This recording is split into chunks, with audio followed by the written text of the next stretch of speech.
Chapitre 2. L'imitation de l'exotérisme. Le point de vue exotérique, qui n'existe à proprement parler, du moins en ce qu'il a d'exclusif vis-à-vis des vérités supérieures, que dans les traditions à forme religieuse, n'est autre au fond que celui de l'intérêt individuel le plus élevé, c'est-à-dire étendu à tout le cycle d'existence de l'individu et non pas borné simplement à la vie terrestre. Cet intérêt supérieur s'identifie à ce qu'on appelle le salut et n'a de toute évidence rien de transcendant lui-même. La vérité exotérique ou religieuse se trouve donc limitée par définition, et cela en raison de la limitation de sa finalité, sans que cette restriction puisse cependant porter atteinte à l'interprétation ésotérique dont cette même vérité est susceptible grâce à l'universalité de son symbolisme, ou plutôt avant tout grâce à la double nature intérieure et extérieure de la révélation elle-même. Par conséquent, le dogme est une idée limitée et un symbole illimité à la fois. Pour donner un exemple, nous dirons que le dogme de l'unicité de l'Église de Dieu doit exclure une vérité comme celle de la validité des autres formes traditionnelles orthodoxes, parce que l'idée de l'universalité traditionnelle n'est d'aucune utilité pour le salut, et peut même lui porter préjudice, car elle entraînerait presque inévitablement, chez ceux qui ne peuvent s'élever au-dessus de ce point de vue individuel, l'indifférence religieuse, et par là la négligence des devoirs religieux dont l'accomplissement est précisément la principale condition du salut. Par contre, cette même idée de l'universalité traditionnelle, idée qui est plus ou moins indispensable à la voie de la vérité totale et désintéressée, ne s'en trouve pas moins incluse symboliquement et métaphysiquement dans la définition dogmatique ou théologique de l'Église ou du corps mystique du Christ. Ou encore, pour parler le langage des deux autres religions monothéistes, le judaïsme et l'islam, c'est respectivement par la conception du peuple élu, Israël, et par celle de la soumission, l'islam, que se trouve symbolisée dogmatiquement l'orthodoxie universelle, le Sanatana Dharma des hindous. Il va sans dire que la limitation extérieure du dogme, limitation qui lui confère précisément ce caractère dogmatique, est parfaitement légitime, puisque le point de vue individuel auquel cette limitation correspond est une réalité à son niveau d'existence. C'est en raison de cette réalité relative que le point de vue individuel, non en ce qu'il peut avoir de négatif vis-à-vis d'une perspective supérieure, mais en ce qu'il a de limité par le simple fait de sa nature, peut et doit même s'intégrer d'une façon quelconque à toute voie à finalité transcendante. Sous ce rapport, l'exotérisme, ou plutôt la forme comme telle, n'impliquera plus une perspective intellectuellement restreinte, mais jouera uniquement le rôle d'un moyen spirituel accessoire, sans que la transcendance de la doctrine ésotérique en soit affectée, aucune limitation ne lui étant imposée pour des raisons d'opportunité individuelle. Il ne faut pas confondre en effet le rôle du point de vue exotérique avec celui des moyens spirituels de l'exotérisme. Le point de vue en question est incompatible dans une même conscience avec la connaissance ésotérique qui le dissout pour le résorber dans le centre d'où il est sorti. Mais les moyens exotériques n'en continuent pas moins à être utilisables et même de deux façons, soit par transposition intellectuelle dans l'ordre ésotérique, et ils seront alors des supports d'actualisation intellectuelle, soit par leur action régulatrice sur la portion individuelle de l'être. L'aspect exotérique d'une tradition est donc une disposition providentielle qui, loin d'être blâmable, est nécessaire, vu que la voie ésotérique ne saurait concerner, surtout dans les conditions actuelles de l'humanité terrestre, qu'une minorité, et qu'il n'y a pas de meilleure chose pour le commun des mortels que la voie ordinaire du salut.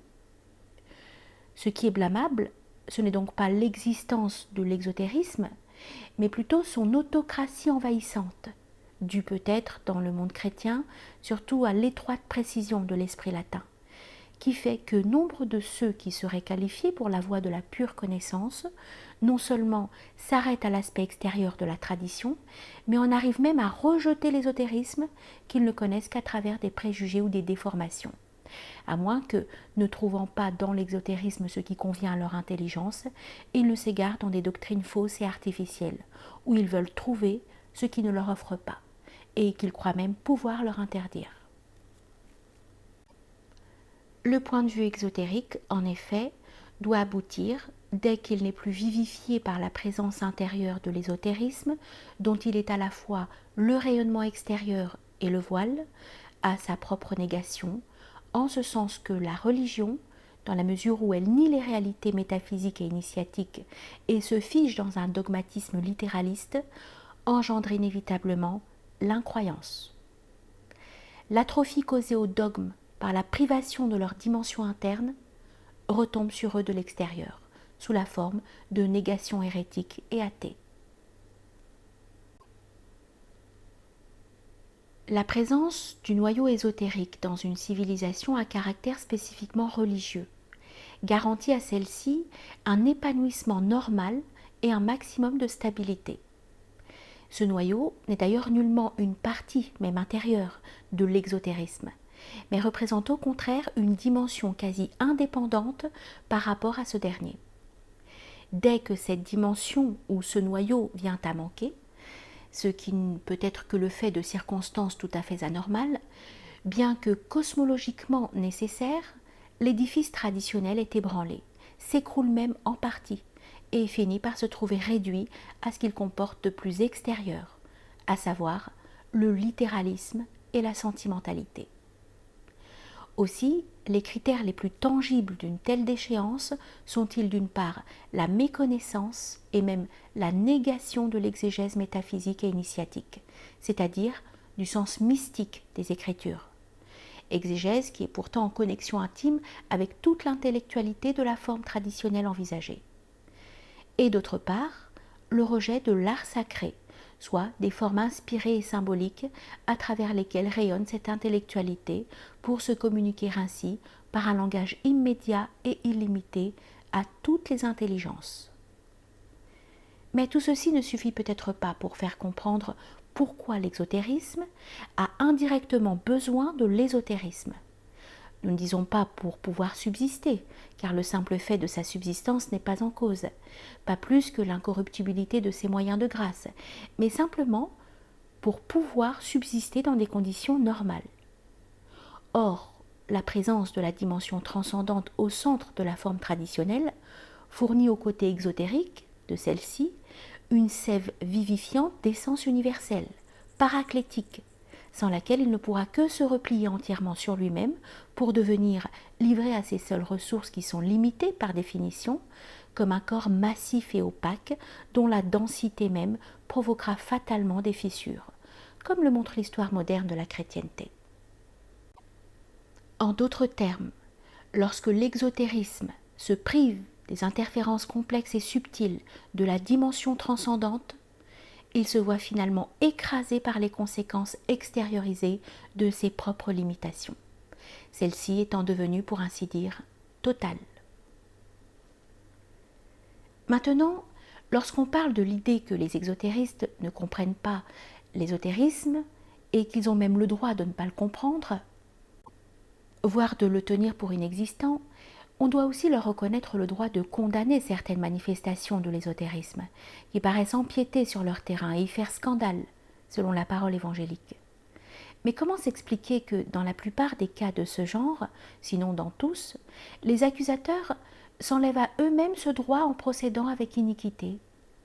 Ce n'est certes pas leur incompréhension plus ou moins naturelle, ni la défense de leurs droits réels, mais uniquement la perfidie de leurs moyens qui constitue chez eux un véritable péché contre l'esprit.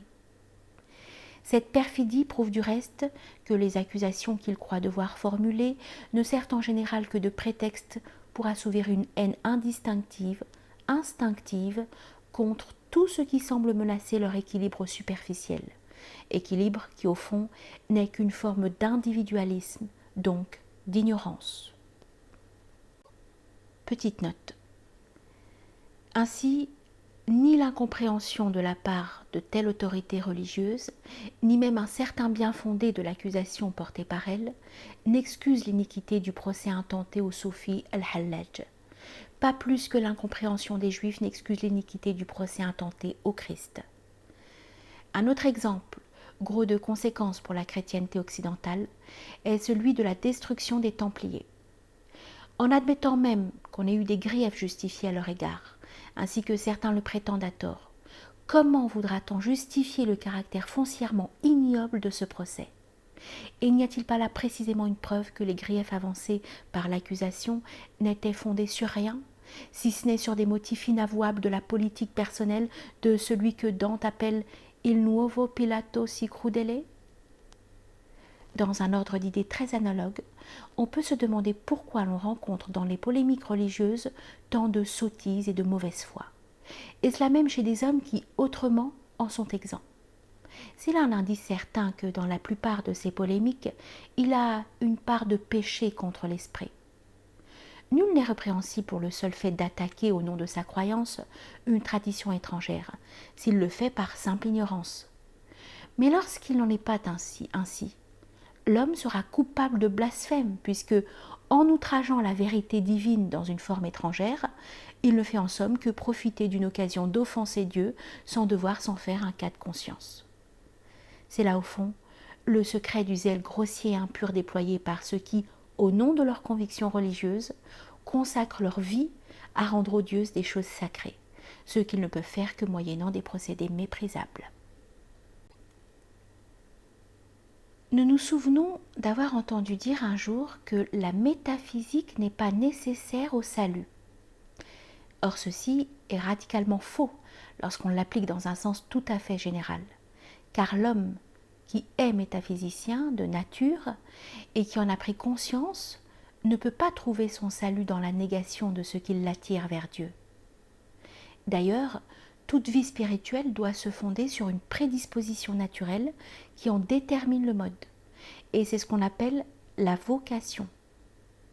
Aucune autorité spirituelle ne conseillerait de suivre une voie pour laquelle on n'est pas fait. C'est ce qu'enseigne entre autres la parabole des talents. Le même sens se retrouve encore dans des paroles de saint Jacques. Ouvrez les guillemets. « Quiconque aura observé toute la loi, s'il vient à faillir en un seul point, est coupable de tous. » Fermez les guillemets. Et aussi, ouvrez les guillemets, « Celui qui, sachant faire ce qui est bien, ne le fait pas, commet un péché. » Fermez les guillemets. Or, l'essence de la loi, selon les paroles mêmes du Christ, est l'amour de Dieu moyennant tout notre être, y compris l'intelligence qui en est la partie centrale. En d'autres termes, comme on doit aimer Dieu avec tout ce que l'on est, on doit aussi l'aimer avec l'intelligence, qui est le meilleur de nous-mêmes. Personne ne contestera que l'intelligence n'est point un sentiment, mais infiniment plus. Il va donc de soi que le terme d'amour qu'emploient les Écritures pour désigner les rapports entre l'homme et Dieu, et avant tout entre Dieu et l'homme, ne saurait n'avoir qu'un sens purement sentimental et ne signifier qu'un désir d'attraction. D'autre part, si l'amour est la tendance d'un être vers un autre en vue de leur union, c'est la connaissance qui, par définition, réalisera l'union la plus parfaite entre l'homme et Dieu, puisqu'elle seule fait appel à ce qui, dans l'homme, est déjà divin, à savoir l'intellect. Ce mode suprême de l'amour de Dieu est donc la possibilité humaine de beaucoup la plus élevée, à laquelle nul ne saurait se soustraire volontairement sans péché contre esprit. Prétendre que la métaphysique est par elle-même et pour tout homme une chose superflue, qu'elle n'est en aucun cas nécessaire au salut, revient non seulement à méconnaître sa nature, mais aussi à dénier tout simplement le droit à l'existence aux hommes qui ont été doués par Dieu, à un degré transcendant bien entendu, de la qualité d'intelligence. Maintenant, on pourrait encore faire observer ceci.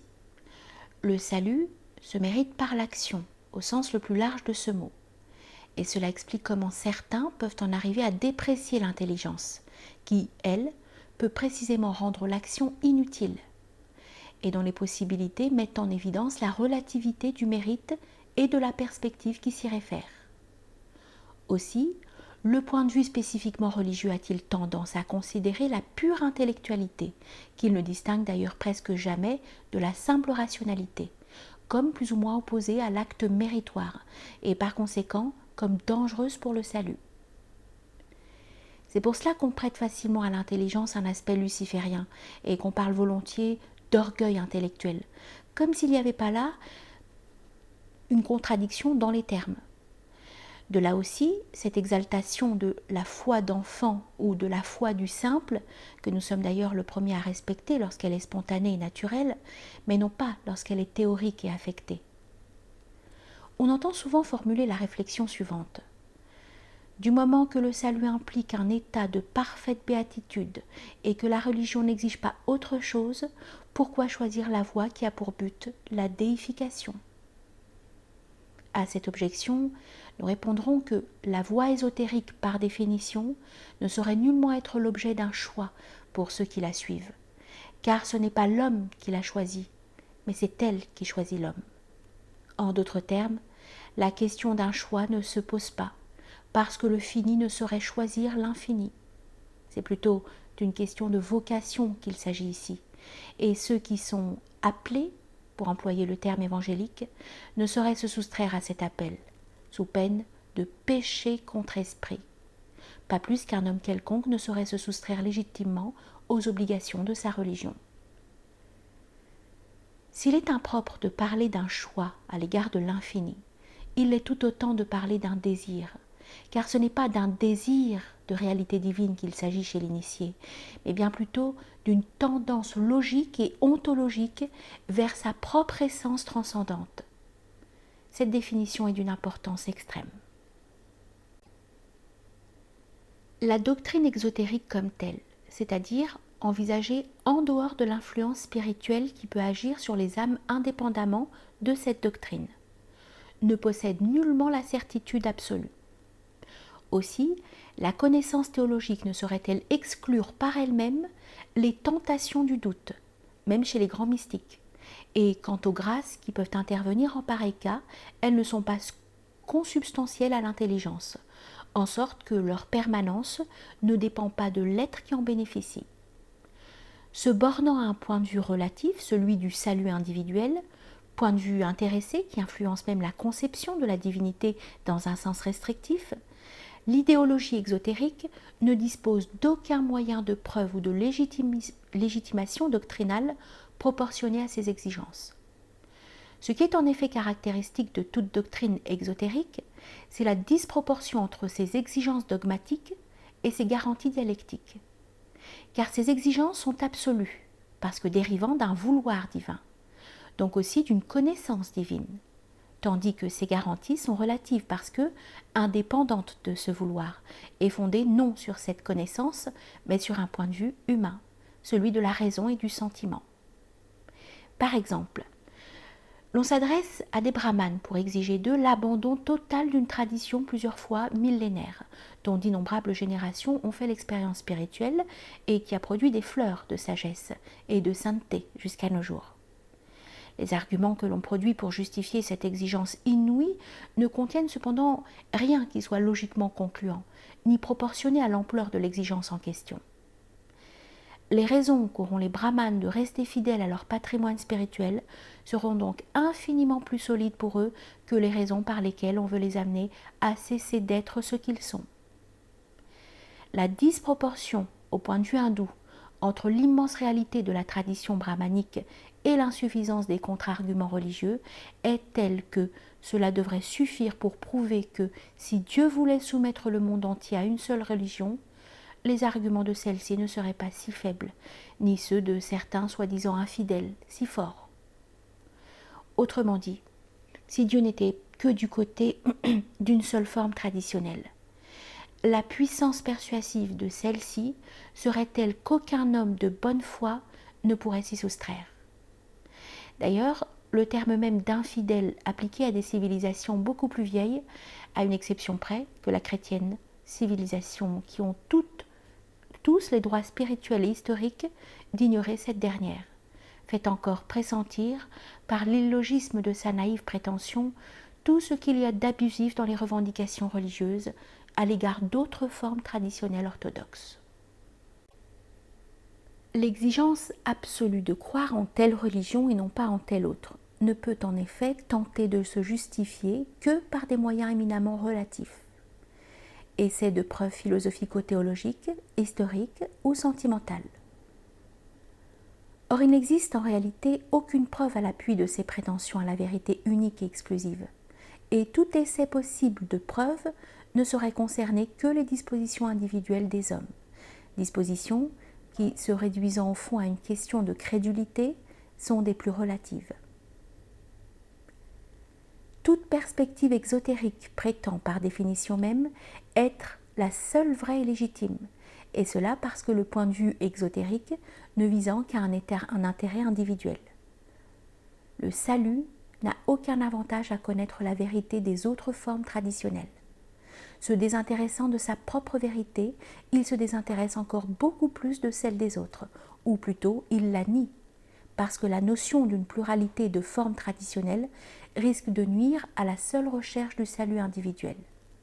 Et cela met précisément en lumière le caractère relatif de la forme qui, elle, est d'une nécessité absolue pour le salut de l'individu.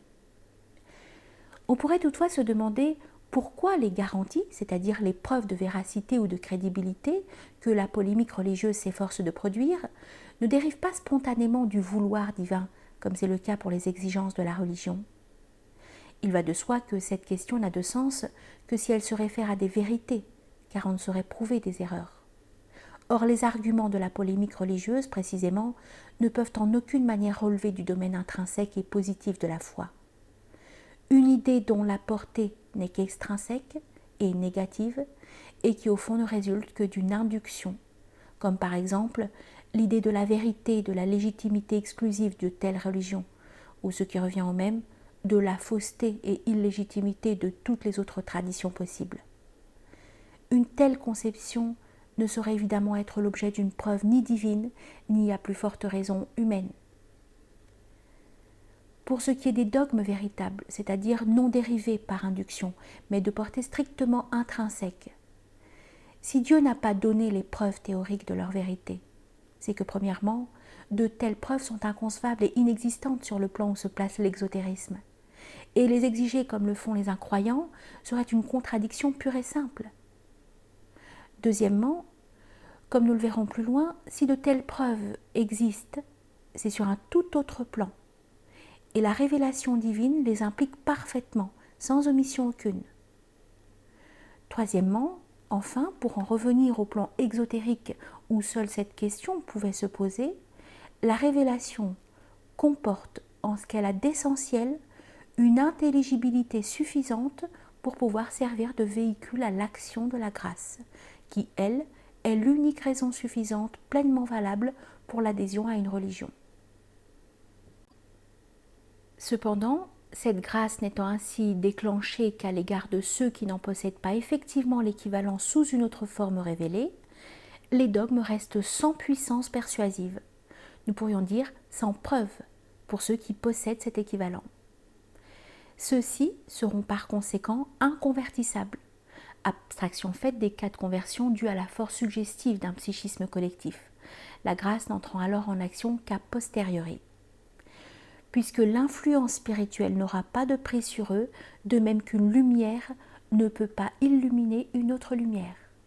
Cela est donc conforme au vouloir du divin qui a revêtu la vérité une de différentes formes et qui l'a répartie entre différentes humanités dont chacune est symboliquement la seule qui soit. Et nous ajouterons que si la relativité extrinsèque de l'exotérisme est conforme au vouloir divin, qui s'affirme ainsi dans la nature même des choses, il va de soi que cette relativité ne saurait être abolie par un vouloir humain. Maintenant, s'il n'existe aucune preuve rigoureuse à l'appui d'une prétention exotérique à la détention exclusive de la vérité, ne doit-on pas être amené à croire que l'orthodoxie même d'une forme traditionnelle ne saurait être prouvée ? Ce serait là une conclusion bien artificielle et en tout cas complètement erronée, car toute forme traditionnelle comporte une preuve absolue de sa vérité, donc de son orthodoxie, ce qui ne peut pas être prouvé faute de preuve absolue. Ce n'est pas la vérité intrinsèque et partant la légitimité traditionnelle d'une forme de la révélation universelle, mais uniquement le fait hypothétique que telle forme particulière serait la seule vraie et légitime. Et si cela ne peut pas être prouvé, c'est pour la simple raison que cela est faux. Il y a donc des preuves irréfutables de la vérité d'une tradition. Mais ces preuves, qui sont d'ordre purement spirituel, tout en étant les seules preuves possibles à l'appui d'une vérité révélée, comportent du même coup la négation de l'exclusivisme prétentieux des formes. En d'autres termes, qui veut prouver la vérité d'une religion n'a ou bien pas de preuves, celle-ci n'existant pas, ou n'a que des preuves qui affirment toute vérité traditionnelle sans exception, quelle que soit la forme qu'elle puisse revêtir. La prétention exotérique à la détention exclusive d'une vérité unique, ou de la vérité sans épithète, est donc une erreur pure et simple. En réalité, toute vérité exprimée revêt nécessairement une forme, celle de son expression. Et il est métaphysiquement impossible qu'une forme ait une valeur unique à l'exclusion d'autres formes. Car une forme, par définition même, ne peut pas être unique et exclusive, c'est-à-dire qu'une forme ne peut pas être la seule possibilité d'expression de ce qu'elle exprime. Qui dit forme, dit spécificité ou distinction. Et le spécifique n'est concevable qu'en tant que modalité d'une espèce, donc d'un ordre qui englobe un ensemble de modalités analogues.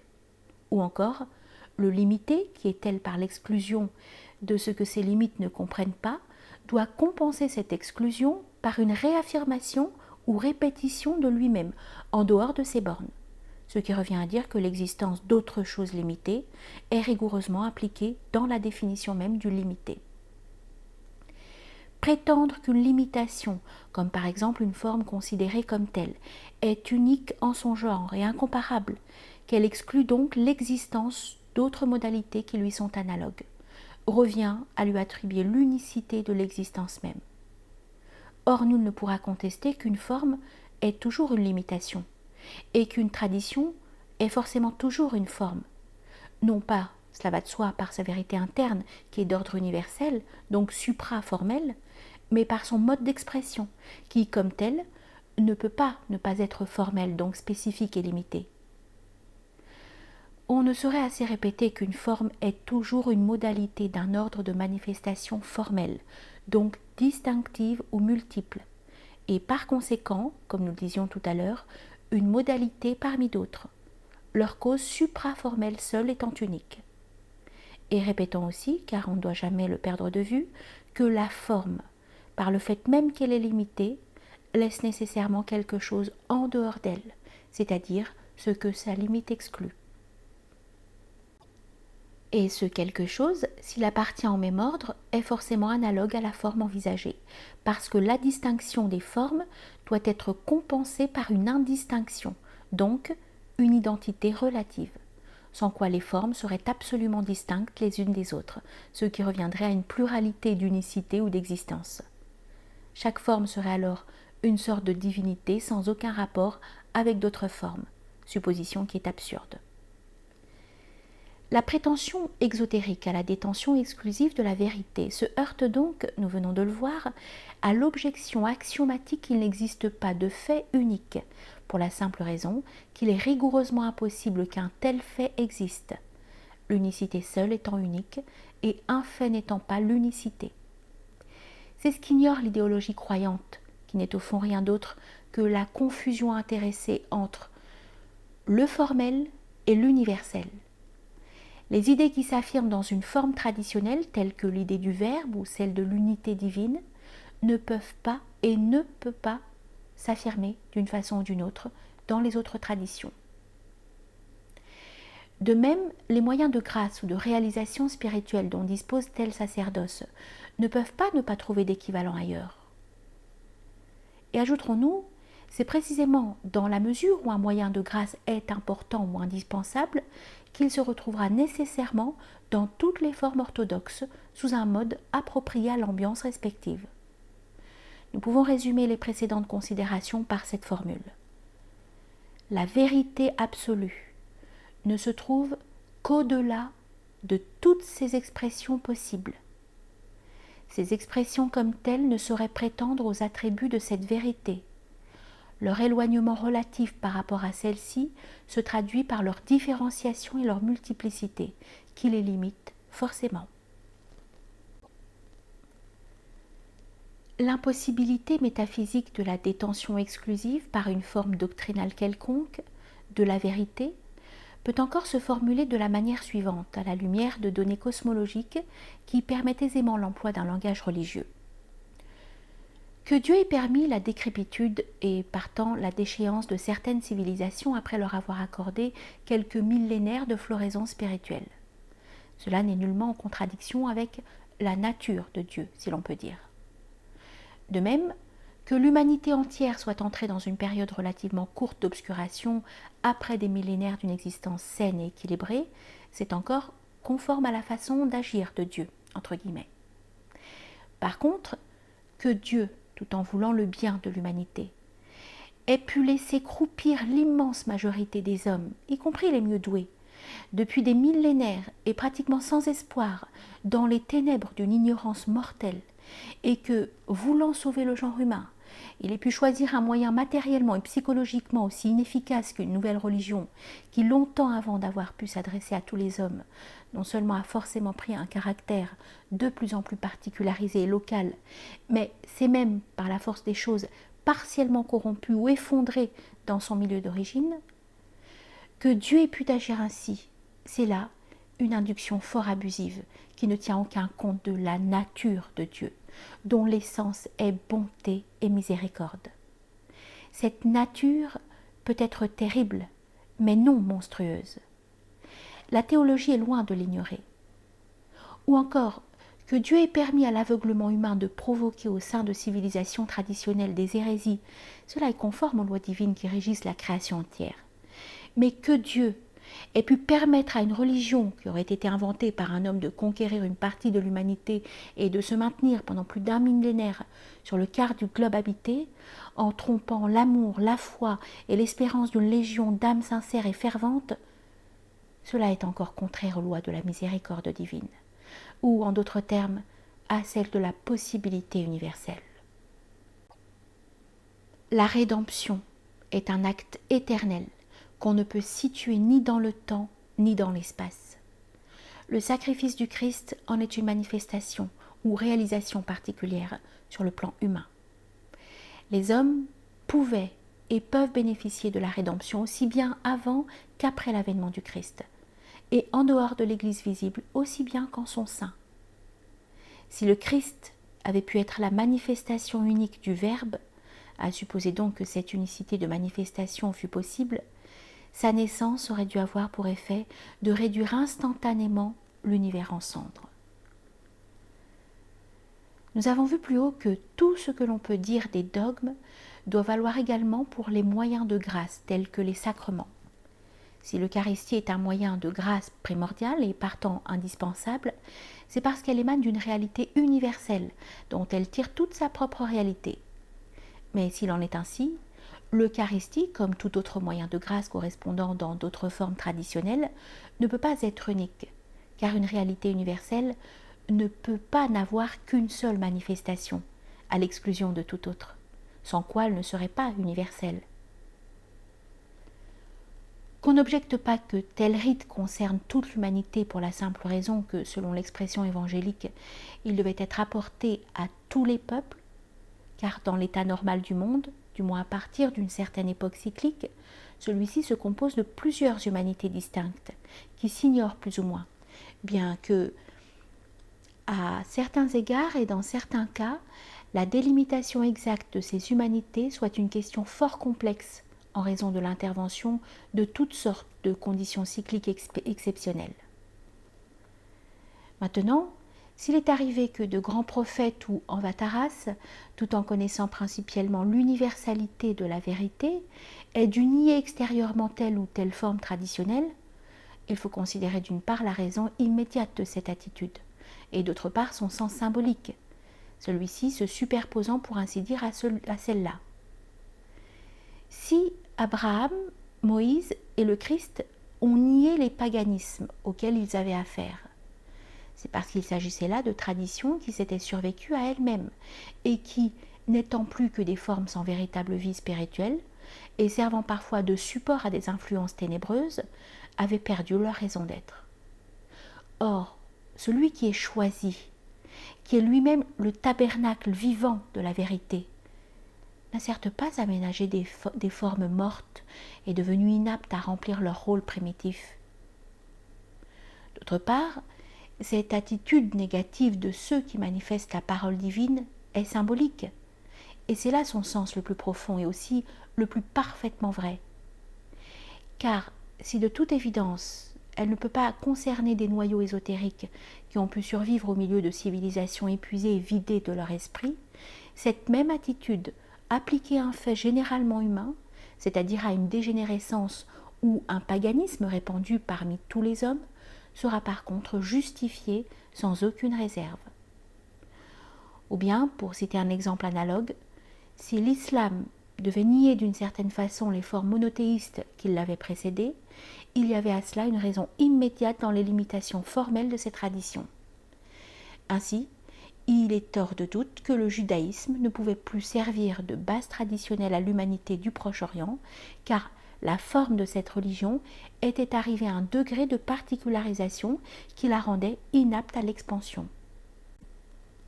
Et quant au christianisme, non seulement il s'était très rapidement particularisé dans un sens analogue, sous l'influence du milieu occidental et peut-être surtout de l'esprit romain, mais il avait aussi donné naissance en Arabie et dans les pays adjacents à toutes sortes de déviations qui risquaient d'inonder le Proche-Orient et même l'Inde, d'une multitude d'hérésies fort éloignées du christianisme primitif et orthodoxe. La révélation islamique avait certes le droit le plus sacré, en vertu de l'autorité divine inhérente à toute révélation, d'écarter les dogmes chrétiens, vu que ceux-ci donnaient d'autant plus facilement naissance aux déviations qu'ils étaient des vérités initiatiques vulgarisées et non pas véritablement adaptées.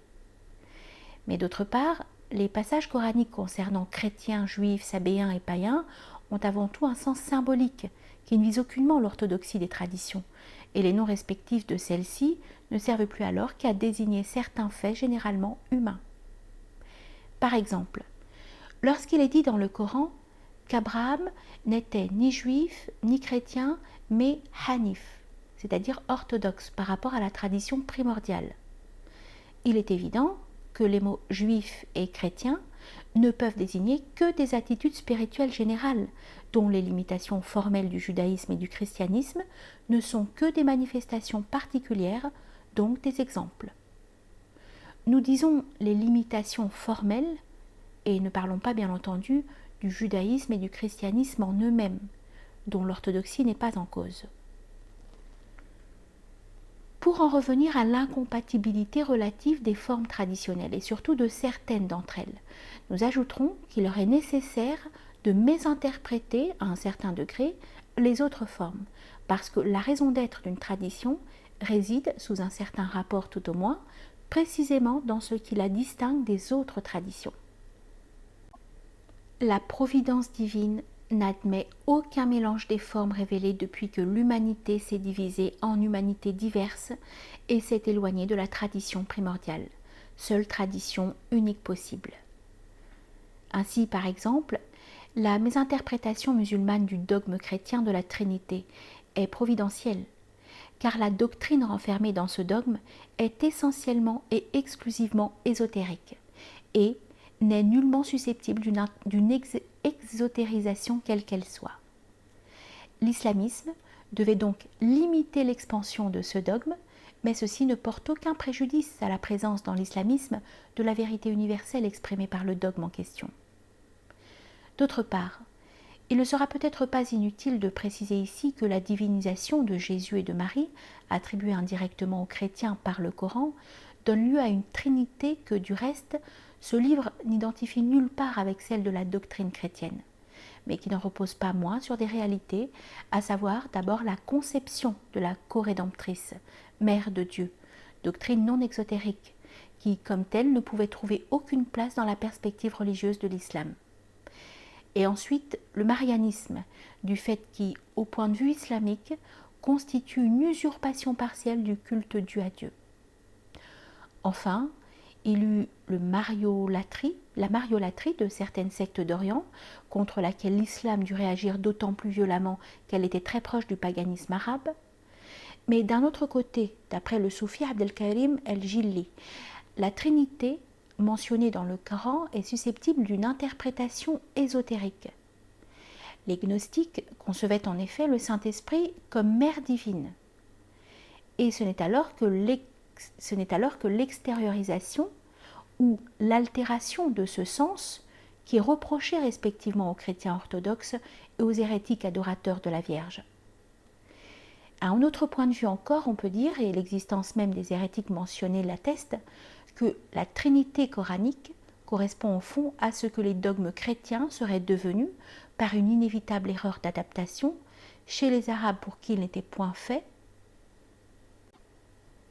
Maintenant, pour ce qui est du dogme de la Trinité tel que l'entend l'orthodoxie chrétienne, son rejet par l'islam est motivé, outre les raisons d'opportunité traditionnelle, par une raison d'ordre métaphysique. C'est que la théologie chrétienne entend par Saint-Esprit non seulement une réalité purement principielle, métacosmique, divine, mais aussi le reflet direct de cette réalité dans l'ordre manifesté, cosmique, créé. En effet, le Saint-Esprit, selon la définition qu'en donne la théologie, comprend, en dehors de l'ordre principiel ou divin, le sommet ou le centre lumineux de la création totale, ou en d'autres termes, il comprend la manifestation informelle. Celle-ci est, pour parler en termes hindous, le reflet direct et central du principe créateur, Purusha, dans la substance cosmique, Prakriti. Ce reflet qui est l'intelligence divine manifestée, Buddhi, en soufisme Ar-Ruh et Al-Aql, ou encore les 4 archanges qui, analogues aux Devas et à leur Shakti, représentent autant d'aspects ou fonctions de cette intelligence. Ce reflet, disons-nous, est le Saint-Esprit en tant qu'il illumine, inspire et sanctifie l'homme. Lorsque la théologie identifie ce reflet avec Dieu, elle a raison en ce sens que Buddhi ou Ar-Ruh, le Métatron de la Kabbale, est Dieu sous le rapport essentiel, donc vertical, c'est-à-dire en ce sens qu'un reflet est essentiellement identique à sa cause. Lorsque par contre, la même théologie distingue des archanges de Dieu, Saint-Esprit, et ne voit en eux que des créatures, elle a encore raison, en ce sens qu'elle distingue alors le Saint-Esprit réfléchi dans la création de son prototype principiel et divin. Mais elle est inconséquente par la force des choses d'ailleurs lorsqu'elle semble perdre de vue que les archanges sont des aspects ou fonctions de cette portion centrale ou suprême de la création qu'est le Saint-Esprit en tant que paraclet. Il n'est pas possible au point de vue théologique ou religieux d'admettre d'une part la différence entre le Saint-Esprit divin, principiel, métacosmique, et le Saint-Esprit manifesté ou cosmique, donc créé, et d'autre part l'identité de ce dernier avec les archanges. Le point de vue religieux ne peut en effet jamais cumuler 2 perspectives différentes dans un seul dogme, d'où la divergence entre le christianisme et l'islam. Pour ce dernier, la divinisation chrétienne de l'intellect cosmique constitue une association, shirk, de quelque chose de créé à Dieu, et fût-ce la manifestation informelle, angélique, paradisiaque, paraclétique. À part cette question du Saint-Esprit, l'islam ne s'opposerait nullement à l'idée qu'il y a dans l'unité divine un aspect ternaire. Ce qu'il rejette, c'est uniquement l'idée que Dieu est exclusivement et absolument Trinité, car c'est là, au point de vue musulman, attribuer à Dieu une relativité, ou lui attribuer un aspect relatif d'une façon absolue. Lorsque nous disons qu'une forme traditionnelle est faite, sinon pour telle race, du moins pour une collectivité humaine déterminée, par telle condition particulière, conditions qui peuvent être, comme c'est le cas du monde musulman, de nature fort complexe. On ne saurait nous objecter valablement la présence de chrétiens parmi presque tous les peuples, ou quelque autre argument de ce genre. Pour comprendre la nécessité d'une forme traditionnelle, il ne s'agit pas de savoir s'il y a ou non, au sein de la collectivité pour laquelle cette forme est faite, des individus ou des groupes susceptibles de s'adapter à une autre forme, ce qui ne saurait jamais être discuté, mais uniquement de savoir si la collectivité totale pourrait s'y adapter. Par exemple, Il ne suffit pas pour pouvoir mettre en doute la légitimité de l'islam de constater qu'il y a des Arabes chrétiens. Car la question qui seule se pose est celle de savoir ce que deviendrait un christianisme professé par la collectivité arabe totale.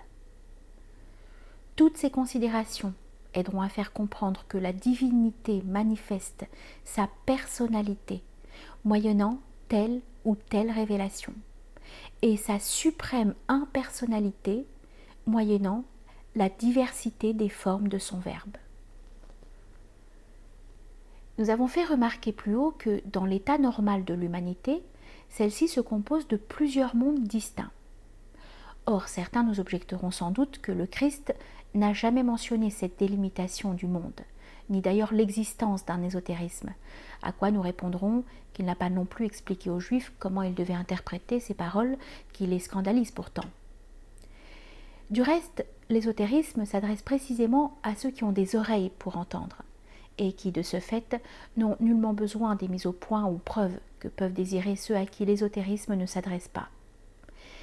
Et quant à l'enseignement que le Christ a pu réserver à ses disciples ou à certains d'entre eux, il n'avait pas à être explicité dans les évangiles, puisqu'il y est contenu sous une forme synthétique et symbolique, la seule qu'admettent les Écritures sacrées. D'autre part, le Christ, en sa qualité d'incarnation divine, parlait nécessairement en mode absolu, en raison d'une certaine subjectivation de l'absolu qui a lieu chez les hommes-dieux, et sur laquelle nous ne pouvons pas nous étendre ici. Il n'avait donc pas à tenir compte des contingences restant en dehors du domaine de sa mission, et n'avait pas à spécifier qu'il existe des mondes traditionnels bien portants, pour nous servir des termes évangéliques, en dehors du monde malade que concerne son message. Il n'avait pas non plus à expliquer qu'en se nommant la voie, la vérité et la vie, au sens absolu, c'est-à-dire principiel, il n'entendait nullement limiter par là la manifestation universelle du Verbe, mais affirmait bien le contraire son identité essentielle avec ce dernier, dont il vivait lui-même en mode subjectif, la manifestation cosmique. De là, l'impossibilité chez un tel être de se considérer soi-même au simple point de vue des existences relatives, bien que ce point de vue se trouve compris dans toute nature humaine et doive s'affirmer incidemment, mais ceci n'intéresse en rien la perspective spécifiquement religieuse. Il nous faut dire encore, pour revenir à nos précédentes considérations, que depuis l'expansion des Occidentaux sur le reste du monde, l'incompréhension exotérique cesse d'être indifférente, puisqu'elle peut compromettre la religion chrétienne elle-même aux yeux de certains qui se rendent compte que tout n'est pas que sombre paganisme en dehors de cette religion. Mais il va de soi que l'on ne saurait reprocher à l'enseignement du Christ une omission quelconque, car il s'est adressé à son Église, et non pas au monde moderne qui, en tant que tel, tire toute son existence de sa rupture avec cette Église, donc de son infidélité au Christ. Toutefois, l'Évangile contient bien quelques allusions aux limites de la mission christique et à l'existence de mondes traditionnels non assimilables au paganisme. Ouvrez les guillemets. Ce ne sont point les bien portants qui ont besoin de médecins, mais les malades. Et encore, car je ne suis pas venu appeler les justes, mais les pécheurs. Et enfin, ce verset qui met en évidence ce qu'est le paganisme, ne vous mettez donc pas en peine, disant que mangerons-nous, ou que boirons-nous, ou de quoi nous vêtirons-nous, car ce sont les gentils, les païens, qui recherchent toutes ces choses. On pourrait citer dans le même sens les paroles suivantes. Ouvrez les guillemets. Je vous le dis en vérité, dans Israël même, je n'ai pas trouvé une si grande foi. C'est pourquoi je vous dis que beaucoup viendront de l'Orient et de l'Occident et auront place au festin avec Abraham, Isaac et Jacob dans le royaume des cieux, tandis que les fils du royaume, Israël, l'Église, seront jetés dans les ténèbres extérieures. Fermez les guillemets. Et encore, qui n'est pas contre nous est pour nous. Nous avons dit plus haut que le Christ, en sa qualité d'incarnation divine et conformément à l'essence universelle de son enseignement, parlait toujours en mode absolu, c'est-à-dire en identifiant symboliquement certains faits aux principes qu'ils traduisent, et sans jamais se placer au point de vue de celui pour qui les faits présentent un intérêt en eux-mêmes. On peut illustrer une telle attitude par l'exemple suivant. Lorsqu'on parle du soleil, qui donc penserait que l'article défini placé devant le mot soleil implique la négation d'autres soleils dans l'espace? Ce qui permet de parler du soleil sans spécifier qu'il s'agit d'un soleil parmi d'autres, c'est précisément le fait que, pour notre monde, notre soleil est bien le soleil. Et ce n'est qu'à ce titre, et non pas en tant qu'il est un soleil parmi d'autres, qu'il reflète l'unicité divine. Or, la raison suffisante d'une incarnation divine est le caractère d'unicité que l'incarnation tient de ce qu'elle incarne, et non le caractère du fait qu'elle tient nécessairement de la manifestation. Les rapports entre l'exotérisme et l'ésotérisme se réduisent en dernière analyse à ceux entre la forme et l'esprit, qui se retrouvent dans toute énonciation et dans tout symbole.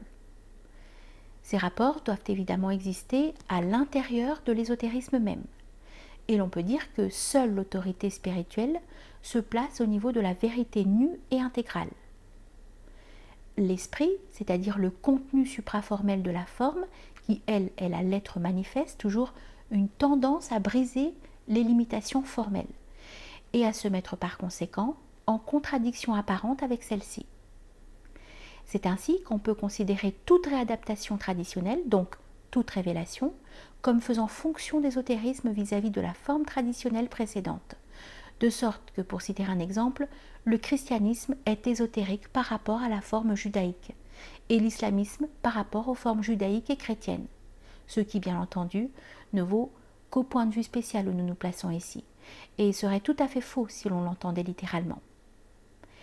D'ailleurs, en tant que l'islamisme se distingue par sa forme des deux autres traditions monothéistes, c'est-à-dire en tant qu'il est formellement limité, celle-ci comporte également un aspect d'ésotérisme à son égard.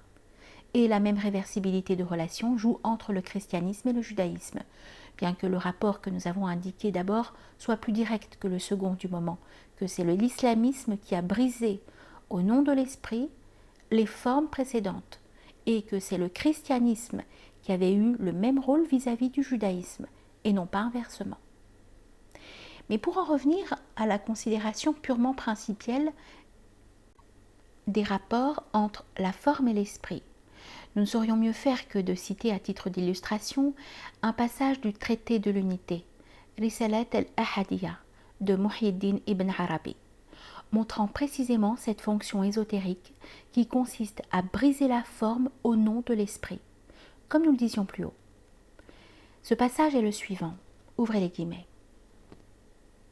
La plupart des initiés disent que la connaissance d'Allah vient à la suite de l'extinction de l'existence, Fana al-Wujud, et de l'extinction de cette extinction, Fana al-Fana. Or, cette opinion est tout à fait fausse.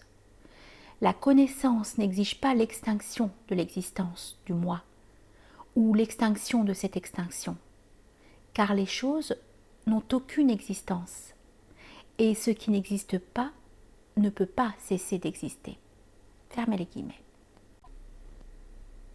Or, les idées fondamentales qu'Ibn Arabi rejette, avec une intention purement spéculative du reste, ou de méthode si l'on veut, sont pourtant acceptées par ceux mêmes qui considèrent Ibn Arabi comme le plus grand des maîtres. Et d'une façon analogue, toutes les formes exotériques sont dépassées ou brisées, donc niées, dans un certain sens, par l'ésotérisme, qui est le premier à reconnaître la parfaite légitimité de toute forme de révélation, et qui est aussi le seul à pouvoir reconnaître cette légitimité. L'esprit souffle où il veut, et en raison de son universalité, il brise la forme. Cependant, il est obligé de s'en revêtir sur le plan formel. Si tu veux le noyau, dit Maître Eckhart, tu dois briser l'écorce.